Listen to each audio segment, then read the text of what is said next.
ഹരേ കൃഷ്ണ. എല്ലാവർക്കും മാധവത്തിലേക്ക് സ്വാഗതം. ശ്രീമദ് ഭഗവത്ഗീതയിലെ 2-ാമത്തെ അധ്യായം സാഖ്യയോഗ. സാഖ്യയോഗത്തിലെ 18 ശ്ലോകങ്ങളാണ് നമ്മൾ ഇതുവരെ പഠിച്ചത്. ഇന്ന് നമ്മൾ പഠിക്കാൻ പോകുന്നത് 19-ാമത്തെ ശ്ലോകമാണ്.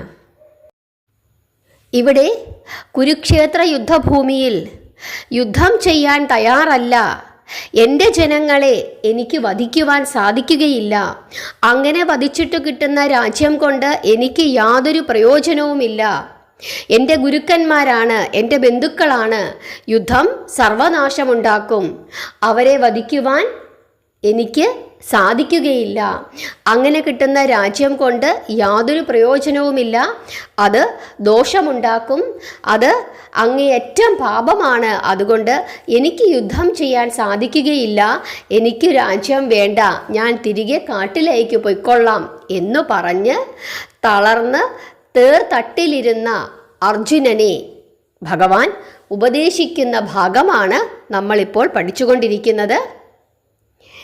നമുക്ക് ഭഗവാൻ എന്താണ് 19-ാമത്തെ ശ്ലോകത്തിലൂടെ അർജുനന് പറഞ്ഞു കൊടുത്തതെന്ന് നോക്കാം. 19-ാമത്തെ ശ്ലോകം ശ്രദ്ധിച്ചു കേട്ടുകൊള്ളുക. യ ഏനം വേത്തി ഹന്താരം നശ്ചൈനം മന്യതേ ഹതം ഉഭൗ തൗന വിജാനീതോ നായം ഹന്തിന ഹന്യതേ. അർത്ഥം നോക്കാം ഓരോ വാക്കുകളുടേതായി. ഇവിടെ യ എന്ന് പറഞ്ഞിരിക്കുന്നത് ആരോ, അവൻ, അതാണ് അർത്ഥം. ഏനം, ഈ എന്നാണ് അർത്ഥം. വേത്തി, അറിയുന്നു. ഹന്താരം, കൊല്ലുന്നവൻ. യച്ചൈനം, ആ വാക്കിലെ യ എന്ന വാക്കിൻ്റെ അർത്ഥം ആരാണോ. ച അർത്ഥം കൂടെ. ഏനം, ഇത്. മന്യതേ, ചിന്തിക്കുക. ഹതം, കൊല്ലുക. ഉഭൗ, അർത്ഥം രണ്ടും. തൗ, അത്. ന, ഇല്ല. വിജാനീതോ, അർത്ഥം അറിയുന്നു. നായം എന്ന വാക്കിലെ ന എന്ന വാക്കിൻ്റെ അർത്ഥം ഇല്ല. അയം, അത്. ഹന്തി, കൊല്ലുക. ന, ഇല്ല. ഹന്യതേ, കൊല്ലുന്നവനായി ധരിക്കുക. ശ്ലോകാർത്ഥം നോക്കാം. ആര് ആത്മാവിനെ ഹന്താവെന്നും ഹതനെന്നും, അതായത് കൊല്ലുന്നവനെന്നും കൊല്ലപ്പെട്ടവനെന്നും ധരിക്കുന്നു, ആ രണ്ടുപേരും തത്വം അറിയുന്നില്ല. ആത്മാവ് ഹനിക്കുന്നില്ല, ആത്മാവ് ഹനിക്കപ്പെടുന്നുമില്ല. ഇതാണ് ഈ ശ്ലോകത്തിൻ്റെ അർത്ഥം. അതായത് ഇവിടെ അർജുനൻ പറയുകയാണ്, ഭഗവാനെ, ഞാൻ എങ്ങനെയാണ് എൻ്റെ ജനങ്ങളെ വധിക്കുന്നത്? ഇവിടെ 2 വാക്കുകളാണ് വരുന്നത്, ഞാൻ എന്നും എൻ്റെ ജനങ്ങളെ എന്നും. ഇവിടെ ഞാൻ എന്ന് ഉദ്ദേശിക്കുന്നത് അർജുനനെയാണ്. ഭഗവാൻ പറയുന്നത് അർജുനൻ്റെ ഈ ശരീരവും അർജുനൻ്റെ ബന്ധുക്കളുടെ ശരീരവും നശിക്കുന്നതാണ്. എന്നാൽ അർജുനൻ്റെ ഉള്ളിൽ ഉള്ള ആത്മാവ് അത് നശിക്കുന്നില്ല. അർജുനൻ്റെ ബന്ധുക്കളുടെ ഉള്ളിലുള്ള ആത്മാവും നശിക്കുന്നില്ല. പക്ഷേ നിങ്ങൾ 2 പേരുടെയും ശരീരം നശിക്കുന്നു. അതുകൊണ്ട് ആത്മാവ് മറ്റൊരാത്മാവിനെ കൊല്ലുന്നു എന്ന് കരുതുന്നത് മൂഢത്വമാണ്. ഒരാത്മാവിനാൽ മറ്റൊരാത്മാവ് മരണപ്പെടുന്നു എന്ന് ചിന്തിക്കുന്നതും മൂഢത്വമാണ്.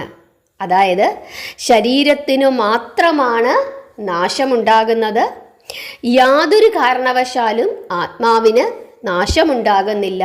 അതുകൊണ്ട് തന്നെ ഇവിടെ ഞാൻ എന്ന വാക്കിനോ എൻ്റെ ജനം എന്ന വാക്കിനോ യാതൊരു പ്രാധാന്യവും ഇല്ല.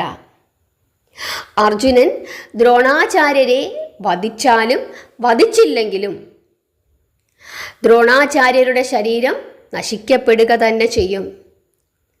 അർജുനൻ്റെ ശരീരവും നശിക്കപ്പെടുക തന്നെ ചെയ്യും. അർജുനൻ്റെ ഉള്ളിലുള്ള ആത്മാവിന് ഒരിക്കലും ദ്രോണാചാര്യരുടെ ആത്മാവിനെ വധിക്കുവാൻ സാധിക്കുകയില്ല. അർജുനൻ്റെ ശരീരത്തിന് ദ്രോണാചാര്യരുടെ ശരീരത്തിനെ മാത്രമേ നശിപ്പിക്കുവാൻ സാധിക്കുകയുള്ളൂ. അദ്ദേഹത്തിൻ്റെ ഉള്ളിലുള്ള അന്തരാത്മാവിന് യാതൊരു നാശവും വരുത്തുന്നതിന് അർജുനന് സാധിക്കുകയില്ല. അതുകൊണ്ട് തന്നെ എൻ്റെ ജനം എന്ന് കരുതി ദുഃഖിക്കുന്നതിൽ യാതൊരർത്ഥവുമില്ല. അല്ലയോ അർജുന, നീ ക്ഷത്രിയനാണ്. നിന്റെ ധർമ്മം യുദ്ധം ചെയ്യുക, ധർമ്മം പുനഃസ്ഥാപിക്കുക, രാജ്യത്തെ ദുഷ്ടന്മാരുടെ കയ്യിൽ നിന്നും സംരക്ഷിക്കുക എന്നുള്ളതാണ്. നീ നിന്റെ ധർമ്മം കർമ്മം ചെയ്യുക എന്നാണ് ഭഗവാൻ അർജുനനോട് വീണ്ടും വീണ്ടും പറഞ്ഞു കൊടുക്കുന്നത്. ഒരു ഉദാഹരണമായിട്ട് നമ്മുടെ നാട്ടിൽ സൈനികരുണ്ട്. സൈനികർ യുദ്ധത്തിന് തയ്യാറായി യുദ്ധഭൂമിയിൽ പോകുന്നു.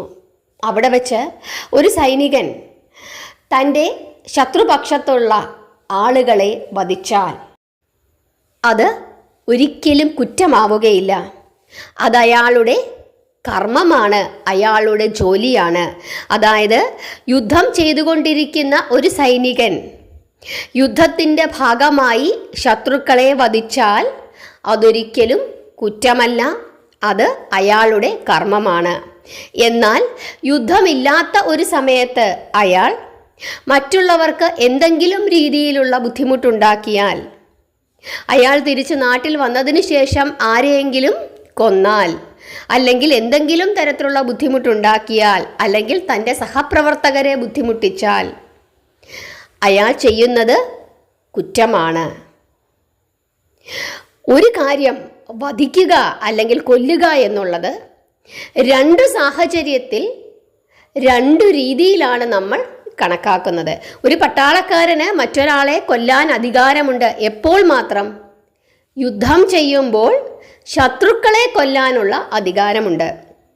എന്നാൽ അതേ കൊല മറ്റൊരവസരത്തിൽ അയാൾക്ക് ചെയ്യാൻ സാധിക്കുകയില്ല. അതുതന്നെയാണ് ഭഗവാൻ പറയുന്നത്, ഇപ്പോൾ നീ ചെയ്യേണ്ടത് നിന്റെ കർമ്മമാണ്. ഇത് യുദ്ധസമയമാണ്. യുദ്ധസമയത്തിൽ നിന്റെ എതിർപക്ഷത്ത് വന്നു നിൽക്കുന്നത് ആരാണോ അവൻ ചിലപ്പോൾ നിന്റെ സ്വജനമാകാം, അതല്ലെങ്കിൽ നിന്റെ ഗുരുനാഥന്മാരാകാം, ബന്ധുജനങ്ങളാകാം, കൂട്ടുകാരാകാം, ആരായിക്കോട്ടെ. ഇപ്പോൾ നീ നിൽക്കുന്നത് യുദ്ധമുഖത്താണ്. നിന്റെ ഉത്തരവാദിത്തം യുദ്ധം ചെയ്യുക എന്നുള്ളതാണ്. ഇപ്പോൾ നിനക്കത് ചെയ്യാം. അത് ചെയ്യുന്നത് കൊണ്ട് യാതൊരു ദോഷവുമില്ല. അതല്ലാത്ത സമയത്ത് നീ നിന്റെ ഗുരുനാഥനെ എന്തെങ്കിലും ചെയ്താൽ, ഗുരുനാഥൻ്റെ ശരീരത്തിന് എന്തെങ്കിലും തരത്തിലുള്ള ബുദ്ധിമുട്ടുണ്ടാക്കിയാൽ അത് നിനക്ക് ദോഷമാണ്. അത് ധർമ്മമല്ല. ഇപ്പോൾ അത് ധർമ്മമാണ്. ആ വ്യത്യാസമാണ് ഭഗവാൻ ഇവിടെ പറഞ്ഞു കൊടുക്കുന്നത്.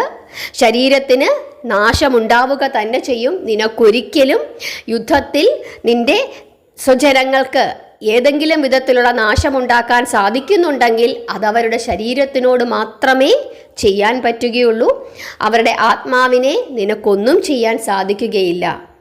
ആത്മാവ് എന്നും നിലനിൽക്കുന്നതാണ്.